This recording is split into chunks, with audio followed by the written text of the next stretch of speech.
Unscripted, unfiltered, unafraid. Welcome to the Macworld podcast. My name is Michael Simon. I am joined, as always, by my colleague Jason Cross. Good morning. And our producer, Roman Loyola. Ahoy there. This is episode number 959, right? Roman, did I change that? You're correct. You are correct. All right. And on today's show, we're going to talk all about Apple Silicon. So right before this show started, we were talking about how to pronounce silicon, which, you know, Apple on silicon. its own, silicon, like silicone is a different thing. Right. But so the stuff that processors are made of, Apple silicon, everything about that, iPhone chips, Mac chips, Bluetooth, Wi-Fi, 5G, all the things, modems, all the things that they've made. And it's actually been a whole bunch of progress this year specifically. And it's been, hold on. I'm Roman. I don't want to get on your, I don't want to take over your Apple history thing. I'll wait on.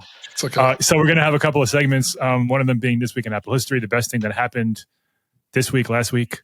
And we're going to close with our reader mailbag. Speaking of that, as always, you can contact us through Blue Sky, Facebook, or Threads. Search for Macworld. Look for the blue mouse logo. We have a dedicated podcast email now. podcast@macworld.com. Let us know. Reach out. Tell us how you pronounce silicon. Tell us what you bought this year, whatever you want. You know, we're getting into the end of the year. Tell us your favorite stuff of the year. Black Friday, whatever you want to talk about, and we will talk about all the most interesting stuff next week. All right, Roman, 3 minutes. Got it. And this week, so on Tuesday, at like 5 o'clock in the morning, my time, Apple released a new product. So, like, it's weird to wake up. I'm up at like 6:15 Eastern time, which nothing happens overnight generally. But there was a new thing, and it's called iPhone Pocket. And I swear, if it was like all the people on social media said, like it seemed like an April Fool's joke. And if it was in April, it absolutely seems like something that someone would have put a whole bunch of creative energy into to create, because it seems as an April Fool's thing. Yeah. Right. It seems like it should be. So it's like a 3D fabric printed pocket, like literally like a pocket that you can put your iPhone in or whatever you want. It stretches. It's a tube. It's a sock tube. Right. It's a sock. A sock with a strap. It's like a long version of the old iPod sock, but like with a slit in the middle, so you can just slide your phone in or out. But it's not like a whole. It comes in short and long, and the long version is kind of a body strap, right? Size, like a pocketbook for like a it's like that, that goes down to your waist, but a little short, but not quite to your waist. Like even they show it on like a model who's pretty small, and it's pretty up there. And then there's a short version, and they're insanely expensive. It's by this Japanese designer Issey Miyake. In fact, it says that on the store page. It's not iPhone Pocket. It's iPhone Pocket by Issey Miyake. Yeah, I wonder if that comes. So that guy, he's dead now, but the guy who the studio is named after, he famously designed Steve Jobs' black turtleneck, which I can't even imagine that needed a separate designer, but it did. They were good friends, and they had a whole thing. Okay, and. Roma's telling me that we're a minute out. We're going to go over because we have a little bit more to talk about. This is Apple related too. Yeah, so. Right. This isn't baseball. So that studio, Issey Miyake. I wonder if they were most of the design of this, and they just kind of worked with Apple to make it iPhone spec worthy. I don't know. But yeah. The short it's a big one deal is $150. Right. The small one's $150. The big one's $230. And it's not like silk. It's some 3D printed nebulous material. Like it's not even like 3D knitted, which I don't know if that means like a 3D printer, like it's like machines knit. That's how fabric is made. So it just means. But if it was some high end material, they would probably call that out. You would think, yeah. I mean, I think it's just like a quality yarn fabric, Sure. like you would get a really good high-end sweater. like the fine woven cases, right? it'll be like that. They go on sale Friday. They cost the cheapest one, 150. They're limited time. Are people going to buy these things?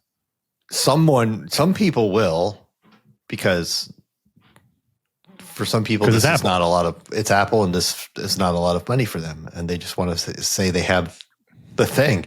But I can't. I'm looking at it, and I'm just like, yeah. They're very bright colors. It looks like it's well made in the sense that it will do the thing that it's supposed to do. You can like stretch it and the camera peeks out, and I guess you can use it. You can stretch it to see like the time and stuff if you have an always on display. Like, I guess it's useful, or more useful than taking it out of your pocket to see the time. I don't know.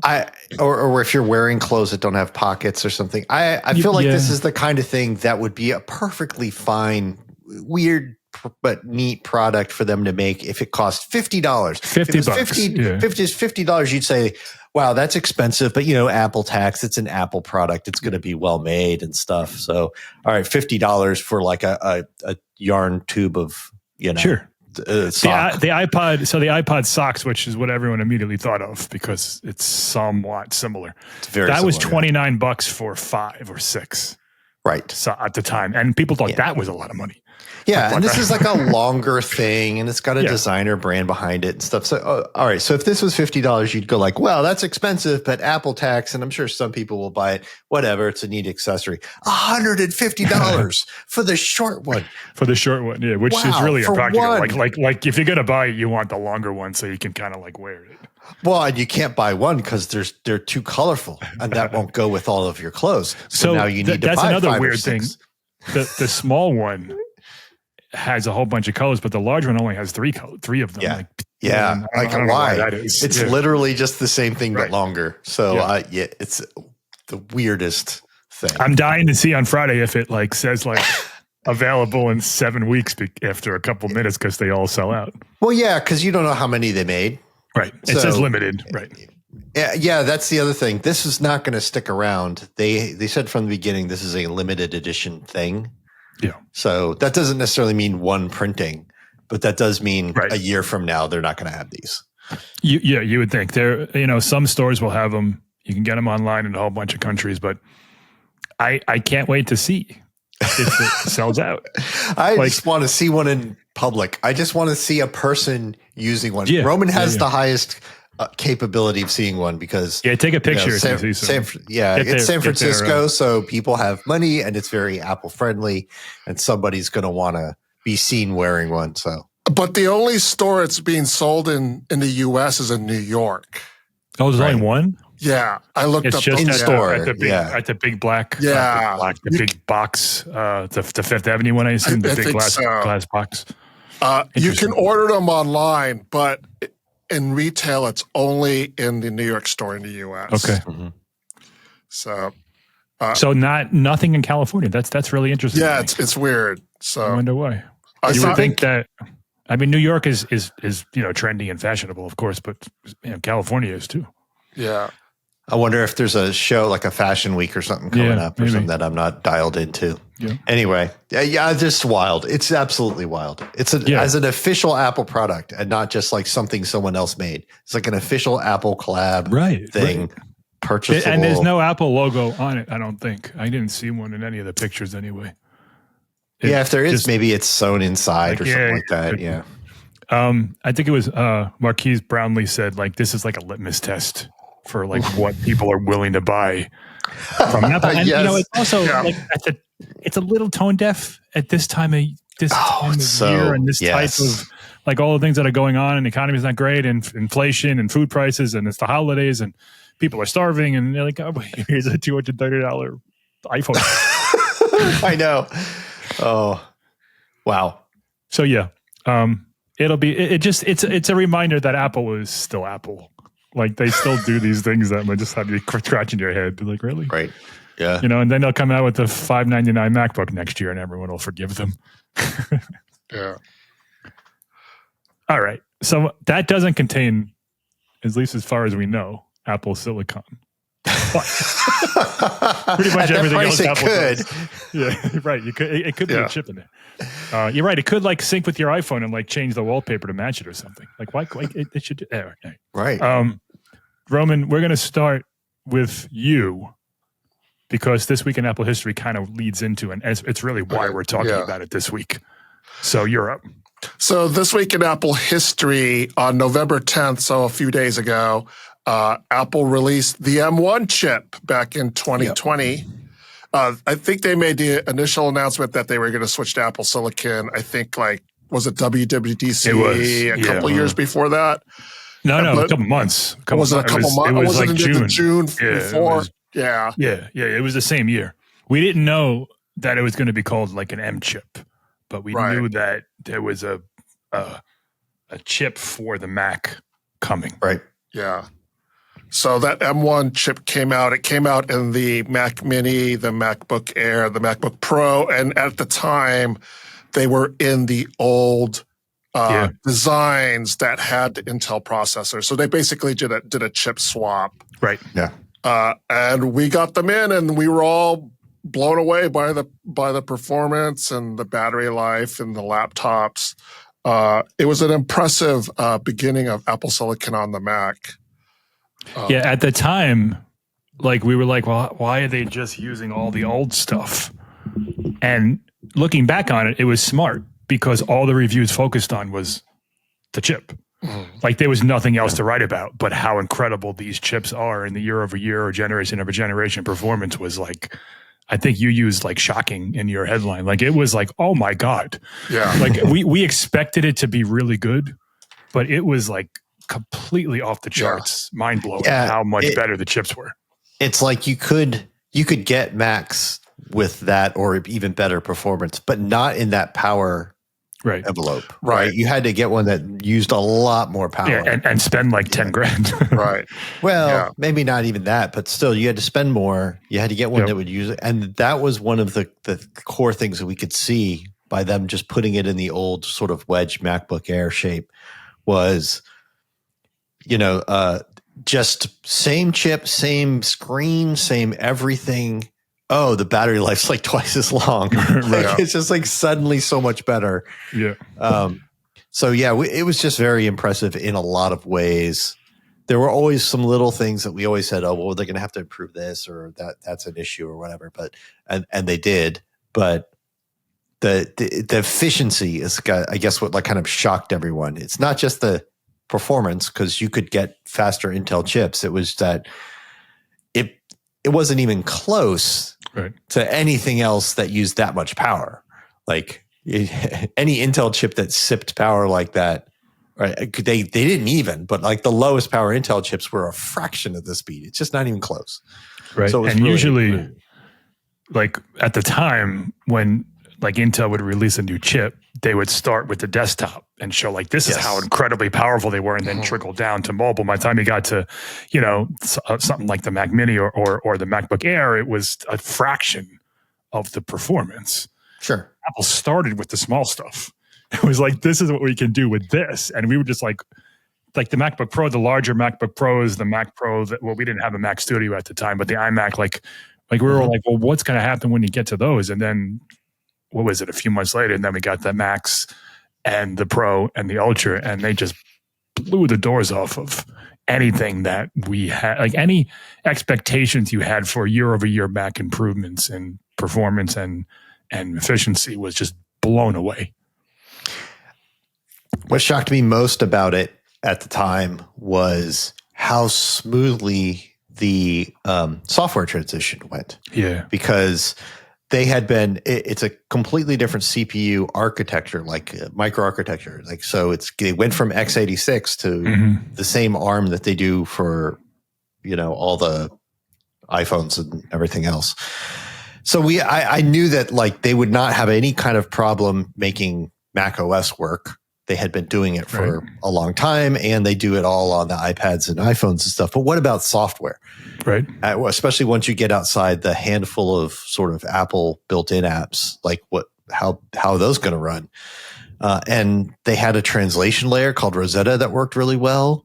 They had really good tools for developers to make universal apps that had x86 binaries and ARM binaries instead in one app, and that a lot of developers did like right away. Yeah. It was so much a smoother transition than the last time Apple changed from when they jumped to the Intel chips. They jumped to x86 from the old 6800 Motorola like generations of stuff. Yeah, it was just like absolutely smooth. Back then, you used to have to run like an alternate environment to run certain apps for a while. There was Rosetta, and it was almost like an emulation. You had a like kind of, I don't know if boot is the right word, but like you were running like a layer underneath Mac OS 10 to run these other apps. Yeah, it was almost like a virtual machine. Yeah, almost like when you run on a virtual machine type thing. And it was notoriously finicky, and a lot of things didn't work right and stuff. But not this time with the M series transition. I bet most people didn't even notice which apps were running natively and which apps weren't. Like that's how good it was. Yeah, the only way you would know is the first one you ran, it would prompt you to download Rosetta. Right. And then after that, you're pretty much just, I think there were some very sort of niche and narrow things that didn't work right that addressed external hardware and stuff like that, that needed native applications. And of course, they didn't run it at the speed they could have when they got native applications. We saw things like Photoshop launch a beta, and that improved a lot. Yep. When it got it. But it's just a stunningly smooth transition considering like how much was out there, how much software is out there, Right. And I mean, I don't know if are there any apps that run now that haven't been updated, like old apps that still run? Does anyone know? On Rosetta? Yeah, that are technically not native to Apple Silicon, but can still run on the Mac. I don't have any personally. I couldn't name one. I mean, I'm sure there is. I'm sure there's an app that just hasn't been updated in 8 years. Right. Like it's just some shareware or something and the Intel version runs on Rosetta, and the developers moved on and they don't care. Okay.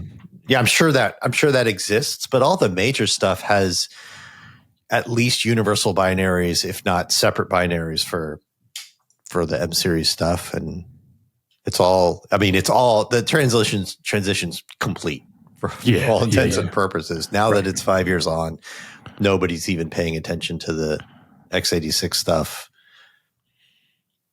Yeah, I mean, so it was technically complete with the Mac Pro. That was the last Intel Mac to get an Apple Silicon processor. That was a couple of years ago with the it got the M2 Ultra, which it still has. It's a crazy thing. I mean, that thing's $6,000 or $7,000, and it has a processor from like 2.5 years ago, which says two things: one, that it's not a priority for Apple; two, that the chips are so damn good that a chip from 3 years ago is still really, really good and as fast as some of the ones Apple's making today.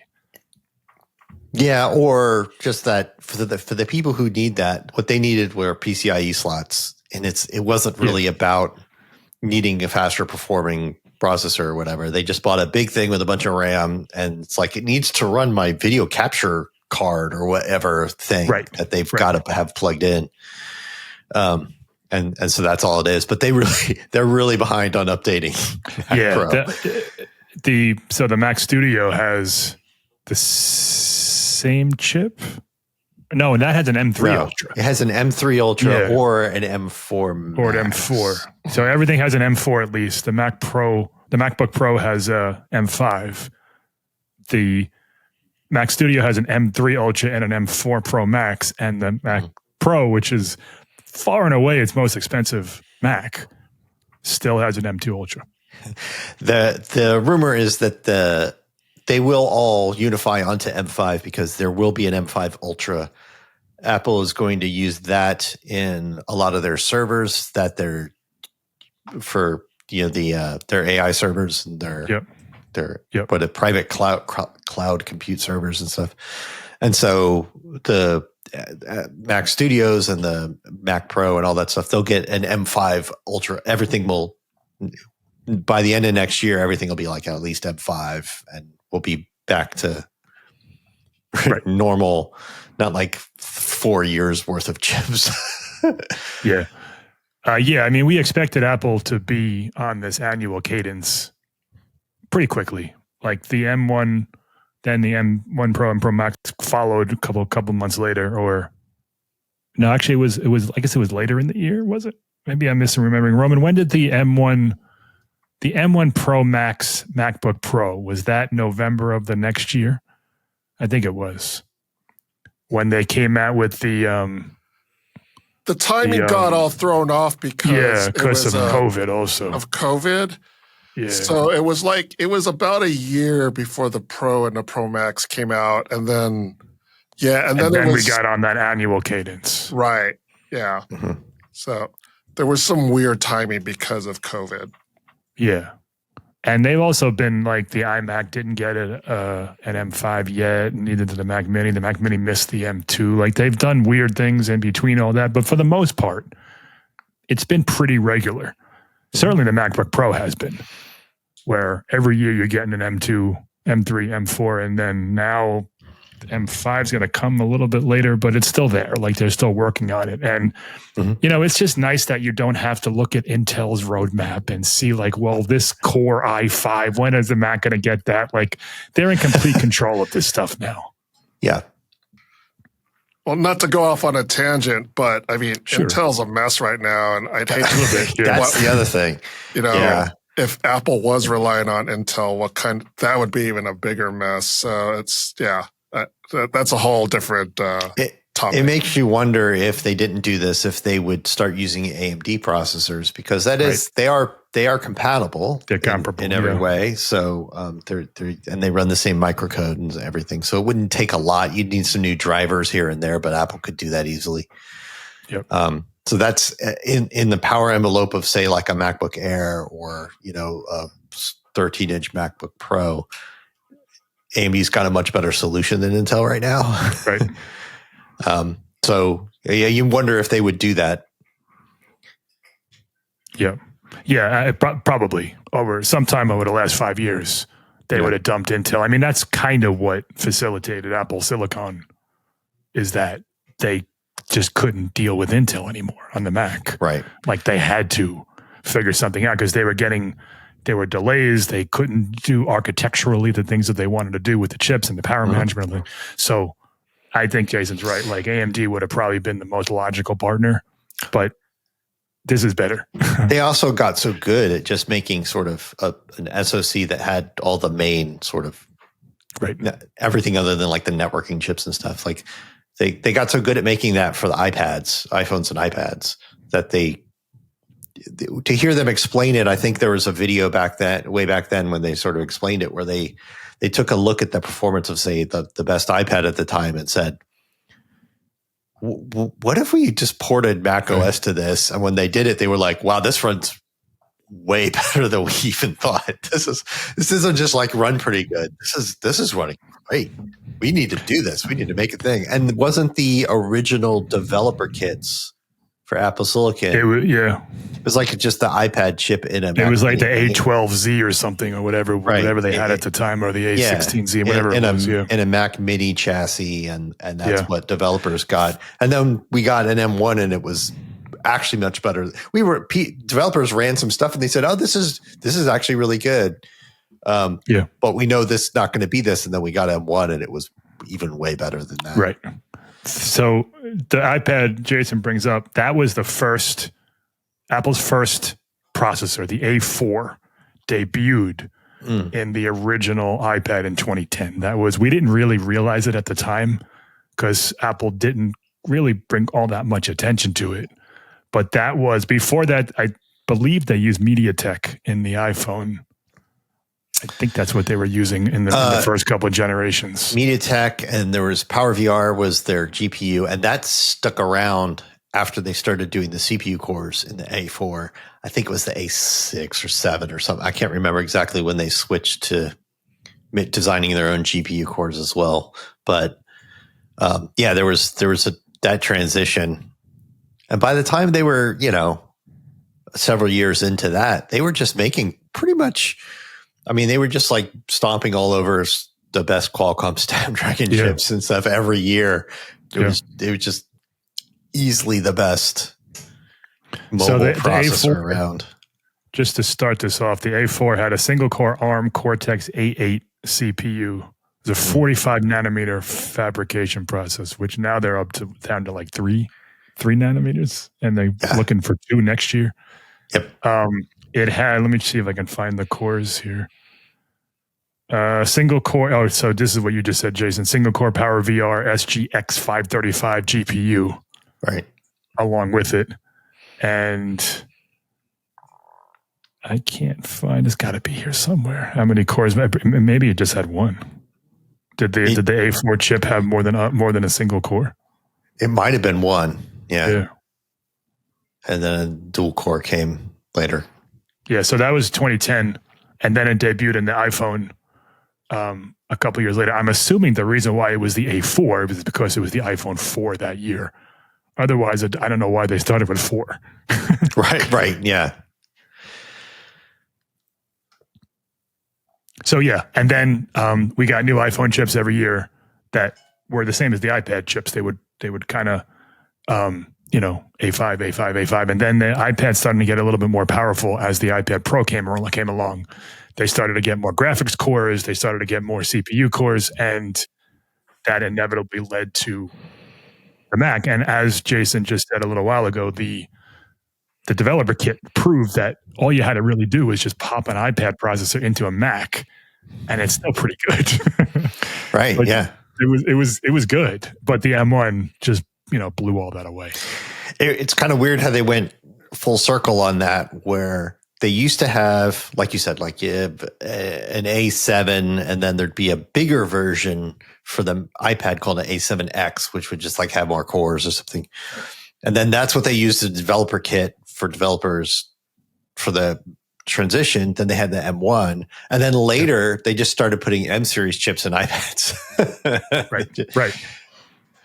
A couple years. iPad Pro got it, and then the iPad Air got it. Yeah, like why make a bigger iPhone chip? That's kind of what the M series chips are already. We'll just put an M2 or whatever in the iPad Pro. And they use it in Vision Pro. Like they're so efficient from a power standpoint that they can put it in anything with or without a fan. That doesn't matter, and they're going to run cool, and they're going to last long, and they're going to not get too hot and all that stuff. So. So Jason, you're a chip guy. Okay. Is like the M5, like where I don't know much about. I don't even know really what's out there, but like where does that rank on like the top list of chips? Like if Apple was a chip maker, like if Apple decided like we're not going to sell hardware, we're just going to make chips. Right. Like would they be like instantly like an industry leader? Yeah, like AMD, like they make and design and sell chips, but they don't fabricate them. They get TSMC or whoever to fabricate them like AMD does. So single core performance is just fantastic. Yeah. And that's, you could say, oh, well, that's just Geekbench. But honestly, if you run any benchmark that stresses the CPU, a single CPU core, it's really, really good. There's not that many cores compared to, a laptop chip from AMD or something. So like you start looking at multi-core performance, and they are behind Intel and AMD in it and so on, because they just don't have 12 cores, right? But that's their choice. Yeah, I mean, I guess they could make a bigger chip or whatever. But yeah, that's you're not going to get a 32 core chip. Right. Once you start comparing higher core counts, when you compare like high core count things, there's no M5 Pro, M5 Max, but once we get there, it's going to be interesting to see, like, does Apple choose more? How many CPU cores do they want to allow and all that? But yeah, to a comparable number of cores, they're ahead by a decent margin, like more than 10% of like sort of the best AMD Intel stuff. And that's not just Geekbench. That's, running real applications that stress the CPU. And the GPU, they're way behind. And that's just a matter of like Apple just doesn't spend a lot of silicon space putting a bigger GPU on there. In terms of how much die area and how many GPU cores and stuff. Like if you looked at a M4 Pro's GPU or something, it's good performance relative to this same size GPU from like AMD or something. But it's but AMD just puts much bigger GPUs in their all-in-one processors than Apple does, and so that's another just sort of choice thing where Apple doesn't prioritize GPU size and performance. They're not going to make a bigger chip just to throw more GPU cores on there. If they did, they'd have really great graphics performance. But the efficiency is also just like off the charts. The performance per watt. They're also, I couldn't tell you if they're like number one in every way of examining that, but they're close. It's one of the things you always notice with like Windows laptop reviews is when they run benchmarks and you want to get the best scores, the laptop is plugged in because they have a different power profile when the laptop is unplugged. Right. And the scores go way down. And you do not get that on a Mac. Like certainly plugged in or not, if it gets too hot, it throttles a little bit. But there isn't really an unplugged and a plugged in like power profile. There have been Macs, and I think Roman could tell me which models, but like there are Mac Pro models that might just be the 17 inches that have a selection where you can select like a high performance mode. I think they all have it now. Spins up all the Pros have it at least. All the Pros, but like you don't get that on MacBook Air or whatever. Everything with active cooling can do that. But even if you don't select that, that's just and you can select that I think even when it's unplugged, and it's just going to spin up the fans more. It's more about Apple just not wanting the fans to spin up too much. So yeah, that they're just power efficiency is just they're just crushing it. It is worth saying they also always pay top dollar to get TSMC's best manufacturing process first. And that contributes. Yeah. It's not all Apple's design. It's also just that, they're paying for the best chip. It's also, is it on Earth? So does that have to do with the scale that they operate at? Like they're able to get those deals because they demand so many chips. Yeah, because the profit margin they get is on the whole device. So like AMD sells a chip, they get the profit margin on the chip. And then they sell it to somebody who makes a graphics card or a laptop or something, and the profit margin of the whole laptop goes to that person. And so, but Apple, because they're just building a chip into a full product that costs way more, and that all has margin, they're really making a lot. They're making more money off their chips is a way you could look at it. Right. Because going into large products that are their products that have big margins. So it's just Apple flexing its economic muscle to pay top dollar to TSMC, saying we get first in line. And yeah, they famously like ate up all of the 3 nanometer production for like 6 months or something. And rumors or reports say that there's similar things happening with the 2 nanometer next year. Mm-hmm. Yeah, by the time everybody else gets it, it's kind of a slightly improved version of the process that's got a little better. It cranks out more good wafers, more good chips per wafer or whatever. So yeah. So that's an interesting thing. I learned about this through Apple Silicon. The bad chips, like they still use those. That's that whole binning thing. Like I learned about all of that through Apple. Like I never paid attention to that stuff before, but like so the chips that aren't up to the standard of the product they're making, then maybe they're missing a GPU core or something. Apple will still use those in other products like the iPad, the standard iPad, or the Apple TV or something. Yeah, the way this goes is there's 2 ways binning works basically. One is like you design the chip, it's got 10 cores, right? Right. But if there's a flaw in the chip, if it's in the right place, you can say, oh, there's a flaw in one of the CPU cores. We can disable that. We can fuse that off and make it a 9-core 9 CPU core chip and use that in some product. And Apple's not unique in this. All the GPU manufacturers have been doing it forever. In fact, even some of the top end products from GPU manufacturers aren't all the cores because they're so big that there's always some flaw.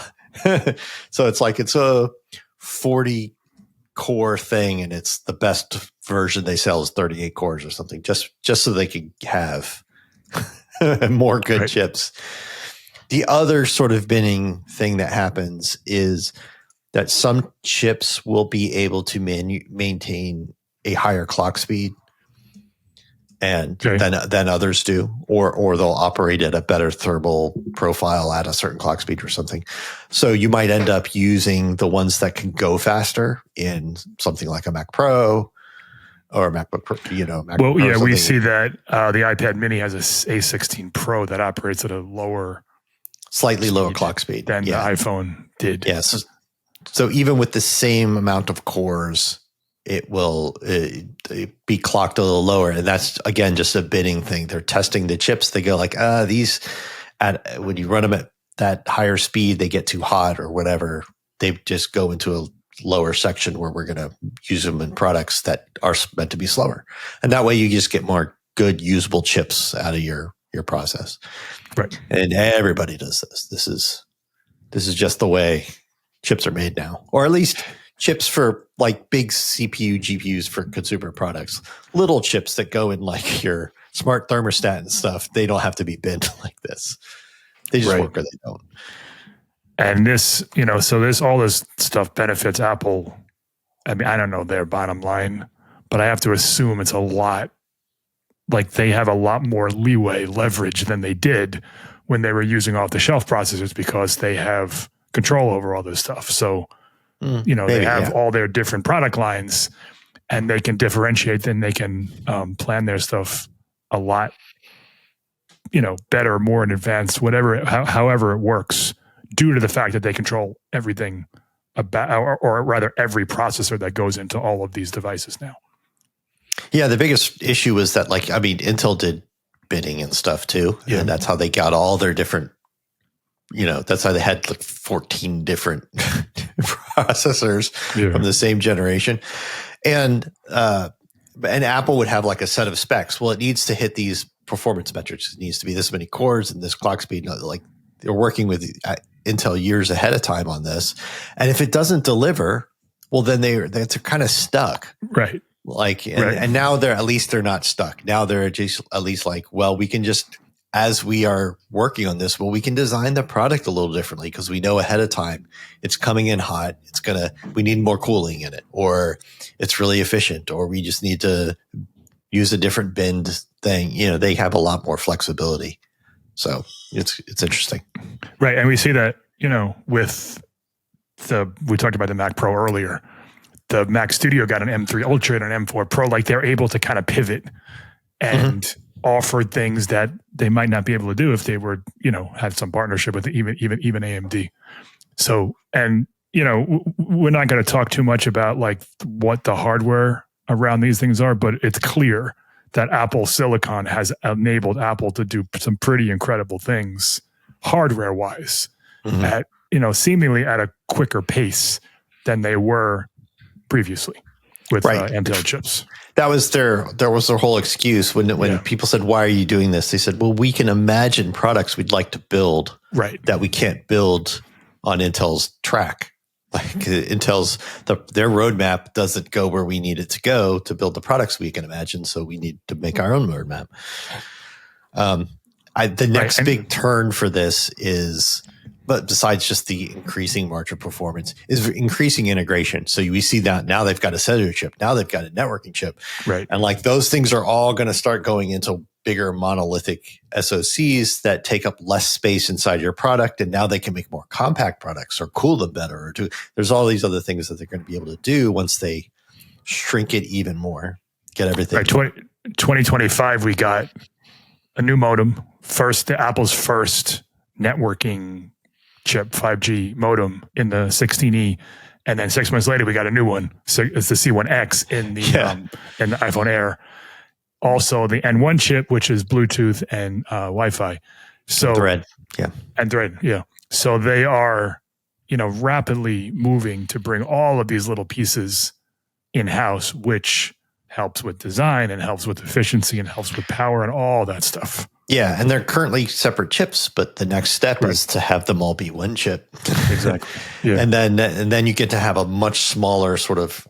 It's only, you almost can't even call it a motherboard. What's in an iPhone, but the little main board, the little circuit board and stuff. And once you can make, how every little millimeter of space they can save means something. So if they can put the networking chip inside the CPU and just shave off a little bit of space, that can be some other component.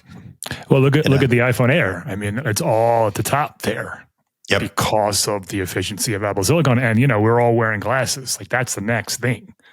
Being able to shift all the logic board or whatever you need to do to fit into the stems of glasses. And, there are some that do it. Like, there's those Ray-Bans, those Meta ones, and there's some pretty high-tech instruments inside there. But what Apple wants to do is much greater than even that. Yeah. And this is how they make that happen. Right. So we got the M5, last month? Yeah, we're in November. So last month we got the M5. 2026 is the question I have is, like, I know we're getting the M5 Ultra and the M5 Pro and the M5 Max. That low-cost MacBook that's supposed to be coming. Like, what does that look like? What chip does that run? And maybe, Roman, if you want to chime in, if you have any thoughts, like, that's the one that I'm so curious about. Like, I want to see the folding iPhone. I want to see the OLED MacBook Pro. Like, all that stuff is cool. But I really am dying to know, like, what is Apple going to do? Because we were just talking about it. They have all these chips and all these experience, and they can, draw on all this stuff. It doesn't have to be an M1 chip anymore. The M1, the original M1 was an iPad chip, and it ran just fine. So I hope that's real, for one. Like, I hope that rumor is real, because I'd be bummed if this is one of these rumors that like every year we get, it's coming next year. It's coming next year. It's coming. I'm very interested to see it and to see what it looks like.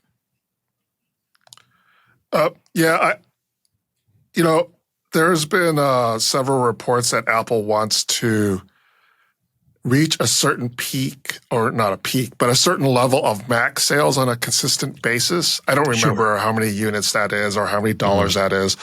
But apparently there's an internal goal that they want to reach. And the only way they can do that is to tap into markets that they haven't really reached. And, that cheap Chromebook, cheap laptop market is the one that Apple doesn't participate in. And it seems like if these goals are true, then I know I'm not talking about chips specifically, but that's what they need to do, because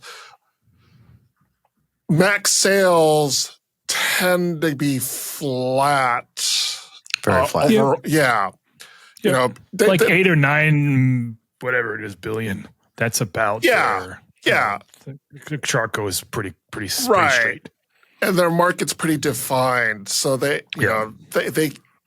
there's not really a lot of growth, it feels like, in those particular markets that they address. So they have to find new markets, and I think that we've been wanting this laptop for a long time. Yeah. This is. I mean, early 2000s. There's a million things we want Apple to do with various. The iPhone Pocket isn't one of them. No, I just mean, like, with the Macs they had, there's plenty of things that they want to do, but the fact of the matter is that they're just not going to sell they're not going to reach new people and sell more Macs if they don't start selling Macs at the price that what people buy laptops at. And the fact of the matter is that, well, we call it a $599, a quote cheap laptop. That's just what a laptop costs to people. Right. Unless you buy a gaming laptop, it's $599. That's like the best Chromebook you can buy. Like, that's what people are willing to spend on a laptop. And if they're in the ballpark of that, they're going to sell so many. And that's why, like what chip gets them there? So right now they sell the M1. Walmart sells the M1 MacBook Air. They've sold it since the M2 came around, and the M3 came for it's $600, which is fine. It's very good. It's a good price. It's a good machine. But if I'm looking for a laptop and I see M1, I don't want it. I don't want it because I know it's 5 years old. It's the old design. And yeah, it is the old design. That kind of right. sucks. But if you see a new MacBook that maybe the speeds are similar, but it looks like a new laptop, Apple's advertising it as this, next big thing. It has a A19 Pro, whatever processor it has. It's what you see on TV commercials. Yeah. That's attractive. Yeah. So the rumors were that it would be the A18 Pro. Sure. That was before the new. That was before, right? Laptop, the new iPhones came out. It could be an A19, maybe an A19 Pro. I don't know. I think the real secret here is that the chip isn't what lets them cut $300 off the price of say a MacBook Air. Like that's the difference in chip cost between an M5 and an A18 Pro is a few dollars a chip. Yeah. It's like a few, maybe if you want to be real out there, maybe like $20 a chip. Like that's not where it is. They're going to save money on having a cheaper screen, a cheaper body and case construction, less RAM, slower RAM, all the other, like every other component, and probably less margin. Still, it's Apple. It's not going to be low margin. It's not going to be like a 5% margin situation. But I think they're probably willing to take less margin, knowing this is going to be really high volume. It's going to get people into Apple services where they'll make up all that money and then some. Right. And if they can promise the performance of a MacBook Air or close to it, a new MacBook Air, I mean, like it's obviously going to be slower in the sense that it won't have an M5, but an A18 Pro, even if it's the A18 Pro that we originally heard rumored, that's still a really good chip. An A18 Pro, it's like an M4. Only a single core performance thing is kind of like an M4. Right, but that's who's buying these computers. We're talking about single core users for the most part. No, I mean, all the cores are being used all the time in all kinds of photos, app, and everything. I understand all that, but somewhere it's going to be like using an M2 MacBook Air. Like that's going to be your kind of performance level. Like, and that's, I do that every day. That's that's literally what the MacBook Air I have in front of me right here is an M2 MacBook Air. I use it all the time. It's fine. Yeah. It just runs great. So even when they start to cheap out on the SSD speeds and the RAM speeds and all that other stuff, it's going to be only as fast as like a 3-year-old MacBook Air. And if that's $599, they'll sell 20 million of them a year. Sure. It's going to be great. Yeah. So, and just to put a period on this whole talk, that this wouldn't have been possible before the transition to Apple Silicon. Like they wouldn't have been able. We kind of saw what they did with the MacBook. It was an M. What the hell was that chip, Jason? The Intel MacBook from 2012 that they made that had one port that it was too slow. It was, it was just called the MacBook. It was a 12-inch thing and it was an M something Intel chip.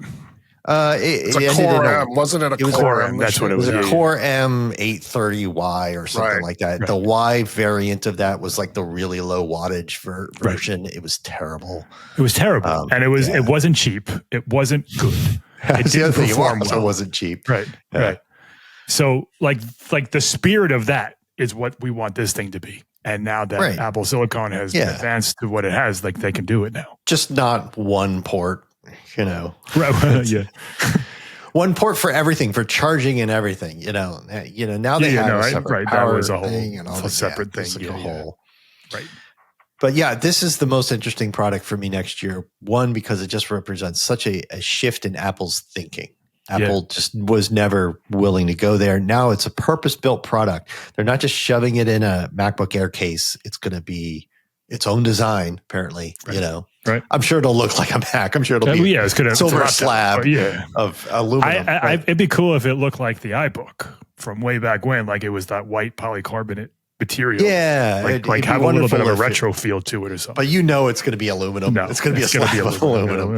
Probably no colors or something, But that's a very interesting product to me. There was also the other Apple's looking rumor that will be really interesting for me next year is that there was talk that maybe the higher end versions of the M5 would have the GPU separate from the CPU. Yes. Yeah. Attached on an interposer. So it's like, it's kind of still one chip, but it's two separate pieces of silicon and stuff. And the rumor wasn't very detailed. We don't know what's going on, but that could allow them to have a lot better GPU performance because that'll allow them to send more power, literally more wattage to the GPU when it's needed, which is one of the main bottlenecks now. And just have a bigger one. So I'm that really makes curious sense. to see what happens with that. That rumor seems believable because the M5 came out without the Pro and the Max, so it leads you to believe that Apple's kind of separating those from the base model to talk about all that stuff. Yeah, and they've been working on their sort of technology around separate chips on an interposer and stuff for quite a long time. So, I can't wait to see what that is. Yeah, I'd be disappointed if it's just like the M4, just like the next step. Like it'll be a great chip and all that stuff, but if it's just the M4, but M5 version of it, okay, I want something new. So anyway, 5 years. It's been 5 years. This week, exactly this week, and it's the progress Apple has made is pretty mind blowing. And 5 years from now, when we have the same podcast, hopefully all three of us will still be at Macworld. Who knows, where we're going to be next? Yeah. Who knows where the silicon will be? All right. Oh, we did Apple history, Roman. I have it on my list, but we did. Yeah. All right. So the best thing that happened this week. All right. So this is funny because we have a couple of we have a little tiny bucket of segments to choose from. And last week we did what we're watching on Apple TV. So we don't like to do the same one twice in a row. So I suggested, why don't we do the best thing that happened this week? And we both are going to do Apple TV related things. Yeah. So it's just the best thing that happened in the last week or so. Jason's is better. Yeah, it's the best thing that happened. Apple TV had a really good week. So last week they finally. So a couple of weeks ago, this was my worst thing that happened this week because I was angry at Apple's slipshod rebrand. But the Apple TV rebrand came out and it's everywhere now. And man, it is cool. I told you that. Just wait. I know. It's all gonna come. Just give it a week or two. They didn't need to announce it when they did. They could have waited. Yes, they probably should have waited to announce it. That's when they made the mistake. But the new little splash logo screen, not only is it super cool and is has music by Phineas, which is cool, but it wasn't they issued a bunch of videos to Ad Age, and they didn't do it with CGI. It's all done with glass and cameras, and man, it is the coolest thing ever. When you see it and you know the practical effects, it's incredible. That was the thing where I showed that, and I showed my wife who works in video production. I'm like, this isn't CG. This is glass planes with colored light, and they just superimpose a bunch of them. They move the camera. Yeah. They do this all in camera, and it's just overlaid. And she's like, why? And I'm like, yeah, it is the dumbest thing because they could. You don't look at it and understand that it's a practical effect, right? And it wouldn't look any worse at all if it was just CG. No. They should have just CG'd this. They really shouldn't. They're just trying to get an ad award. So yeah, I think it's very cool the way they did it, but it's completely unnecessary because what that logo is, just make it a. Yeah, there's no reason for it, but it harkens back to the days where you see the Columbia or the Paramount thing. Yes, and when you back then they didn't have CGI, so that's a real person holding up the torch, and that's a picture of a mountain that they did. So it kind of harkens back to that. And in the age of AI, David wrote a column earlier this week that Coca-Cola last week proudly announced that our ad is AI this year, and it's dude, you should nobody wants. Everybody hates that. Nobody wants. It's so weird to me that every executive is completely tone deaf to the idea that regular people hate it. Yeah, they love making silly stuff with AI, but AI, the whole AI slop movement is very real. And when you take something that wasn't AI before and you make it AI. Right. everybody hates it. Everyone's mad. Like everyone's And mad at you. Why are you Right. proud about this? There's no benefit to it. Like at best, it's the same. At worst, it's terribly worse. Yeah, maybe it's cheaper, but like it's cheaper but worse, and that's why everyone calls this stuff slop. But yeah, so it's nice that Apple did that, and it very much reminds me of kind of there were a bunch of old logos back in the sort of 70s and 80s, like NBC logos and PBS and stuff like that were often like multiple colors that overlaid and became white, you know? Right. And they were just kind of trying to show the like red, green, and blue, or like all the colors from the peacock, you know. That was a really cool effect at the time. Like they could do that. So, but it very much has that vibe. Yeah. I didn't slow it down enough to see, but I think it's just the Apple rainbow colors, right? Basically, yeah. I mean, I don't know exactly how many are in there, but yeah, it's basically the 6 spectrum. Is it just the 6? I think Apple colors, and I actually should go look at it slow because the Apple logo colors are out of order from the regular rainbow. Yes, that's true. And I want to see if the logo for the Apple TV is the same. That's a good point. I didn't notice either. Yeah. It goes too fast. I'd have to slow it down. Yeah. But yeah, it's cool. It's good. The branding's there. 26.1 releases. Yeah. All the OS releases just have the app called TV. The icons changed. It's a little bit different, little rainbowy. Yeah. I didn't check the site. Glass rainbow. We checked the site originally, and it still said Apple TV Plus. I wonder if it's Apple TV now.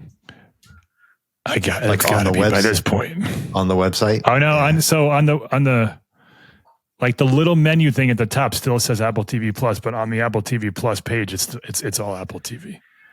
Yeah, if you go to they haven't fixed that one thing. If you go to tv.apple.com, it still just says Apple TV and MLS and the logo, but on the apple.com site at the top, it still says Apple TV Plus. Right. Yeah. Okay. The little selection icons. Okay.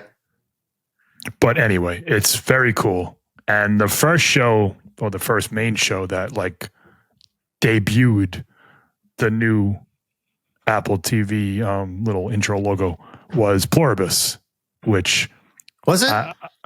at least the biggest one. Yeah, that was Friday. That was the one where everybody was watching that on Friday. Yeah, that was so I'm going to pass off to Jason, but I have thoughts as well.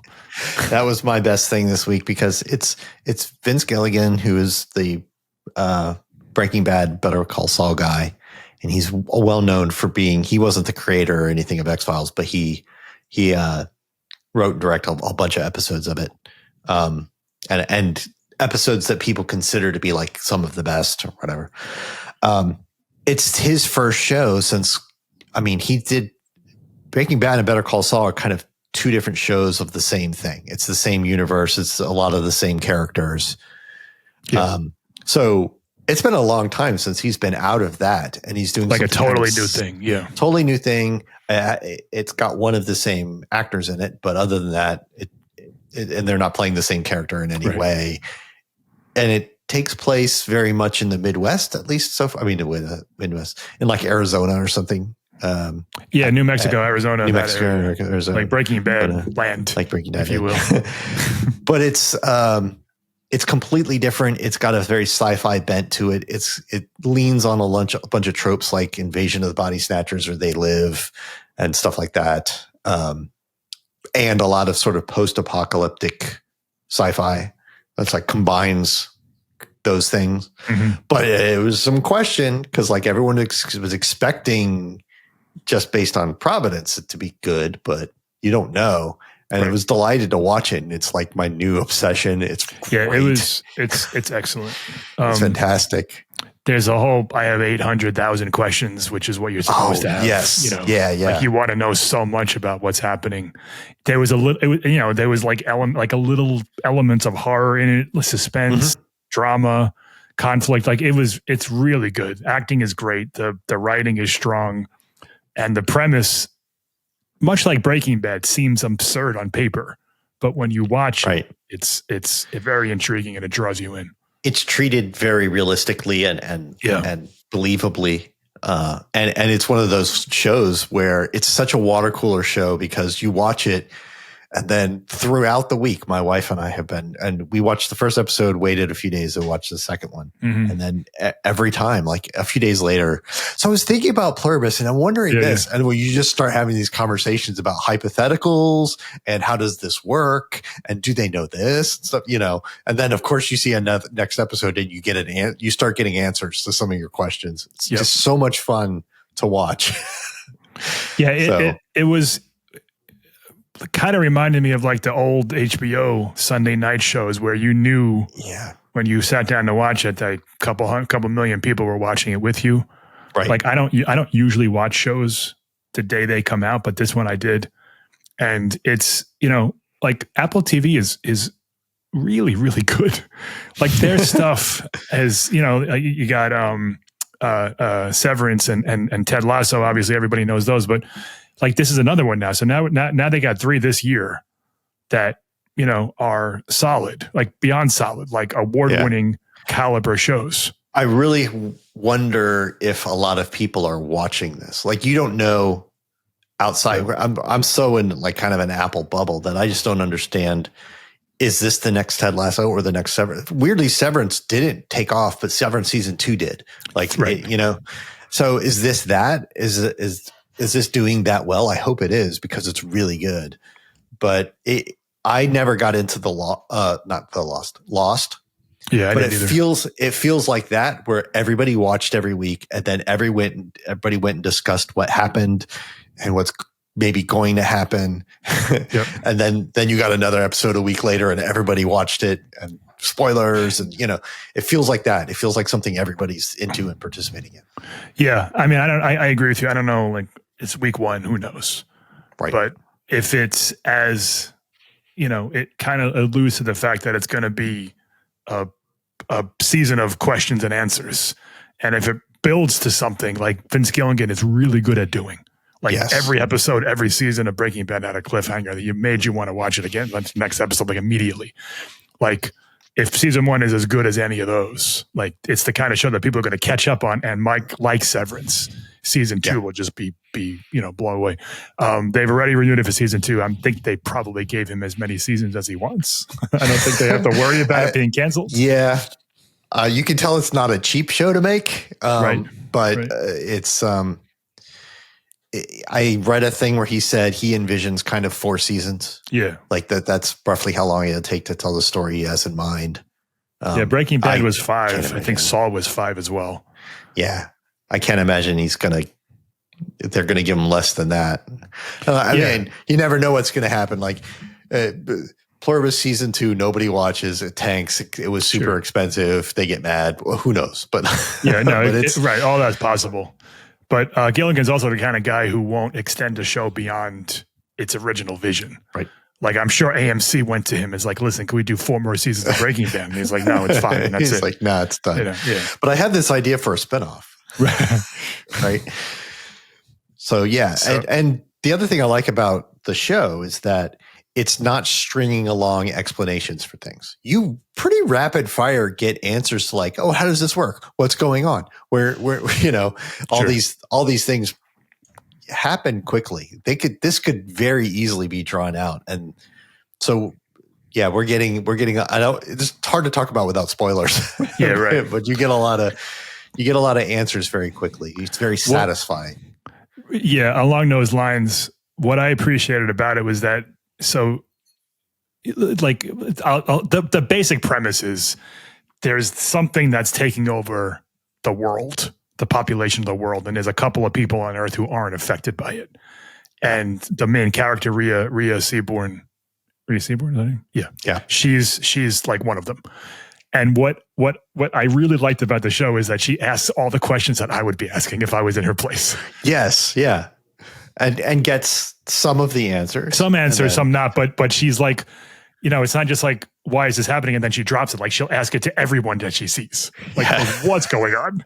Yeah. And, Vince Gilligan's very good at writing dialogue and writing people and creating characters. And, inside of 2 hours, like you already have your favorite characters and the ones you want to lose and win. And, you have empathy for some of them. Like it's excellent. Yeah, they do a great job. And it's fun watching like a hive mind thing where clearly they thought it through. Sure. Like what are the rules of all of Earth has become a big hive mind. What are the rules? Like, how do they communicate? How do they know what's going on? Does everybody know everything that happened to everyone ever? All the questions you would ask, you kind of get answers to in time. And it's only been 2 episodes. So I have a million other questions, but I feel satisfied that I'll get most of them answered. Yeah, and we'll be talking about the show again, but go watch it and let us know what you think about it. All right, Roman, we're over again, but you can go to Reader Mailbag. We're closer this time. This week in the Macworld Reader Mailbag, we've been getting emails about the new podcast format.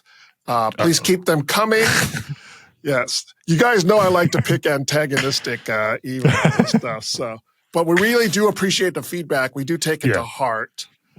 We got this email from Dave, who has some thoughts about the new tagline for the show. The tagline is, as Mike, Mikey, the tagline is unscripted, unfiltered, and unafraid. And unafraid. I always get the first two mixed, switched in my head. And Dave asks, why unafraid? I have to say, it makes me cringe every time I hear it. What do you have to be afraid of? No disrespect, but you're not some news organization uncovering a massive government cover-up and therefore have to worry about retribution. We can get retributed. What's the worst that could happen to you guys? Apple stops sending you devices to review? I mean, that's part of it. So I was like, this wasn't something that one person came up with. There was several people, a committee of sorts. But in my mind, what unafraid means is there's a lot of Apple fan sites out there. And we try our best not to be one of them. So we're not afraid. I mean, yes, it's a little bit over the top and hyperbolic, but we're not afraid to criticize the company that we write about. And yet part of it is, yes, they could hold back review units. Mm-hmm. They could, there could be some punishment for us, but if that were to happen, so be it. Like we're going to call out the company like the iPhone Pocket. It's ridiculous. We're not going to pretend it's not, Right. We always like to say we're not on Apple's side. We're on the side of Apple users. We want what's best for you, the people who use Apple's products, and us. We use them. So we want Apple to be better. So we're not afraid to criticize them. And I just feel like Mike said, there's a lot of companies out there, a lot of sites out there that are focus on Apple, and they just almost never say anything bad. Right. It's got to be real bad before they inch into criticism territory. And we want things to be better for you, so we're not afraid to criticize Apple. But you're right. I on the other hand, I'll say, Dave, I kind of agree with you when they first. I was not on the committee that chose the tagline. Neither was I. But that's why I wanted to ask the question, because I don't know where it came from. But when it wasn't really a committee. There was a couple people. When they unveiled it, most of them outranked me. I get that kind of cringe for unafraid too, because it just doesn't. Something about it. Like I'm like you. We're covering Apple stuff. It's not that serious. Yeah. But yeah. Well, now we can't change it. So sorry. No, Dave, it's got to stick. You'll get used to it. That pretty much does it for this week's Apple Podcast Mailbag. But yes, please send us your messages. As you can tell, we read them. We take them to heart. So, and tell us about if you watch Pluribus, let us know, because I'd like to have some conversations about that every week. Like, we're not going to have like a Pluribus segment, but if we can have questions, I would love to respond to questions you guys have. All right, that does it for this episode of the Macworld Podcast, episode 900. I screwed up. I have 957 written down here. I'm 2 weeks out. At least I remember. All right. That does it for this episode of the Macworld Podcast, episode number 959. Thanks to Jason Cross. Thank you. Thank you to Roman Loyola. Thank you, sir. And thanks to you, the audience, for tuning in. You can subscribe to the Macworld Podcast in the podcast app on Spotify, YouTube at the Macworld Podcast channel, or through any other podcast app. Comments or questions, contact us through Blue Sky, Facebook, Threads, or our email, podcast@macworld.com. And let us know what you think. Join us in the next episode of the Macworld Podcast as we talk about the latest in the world of Apple. See you next time.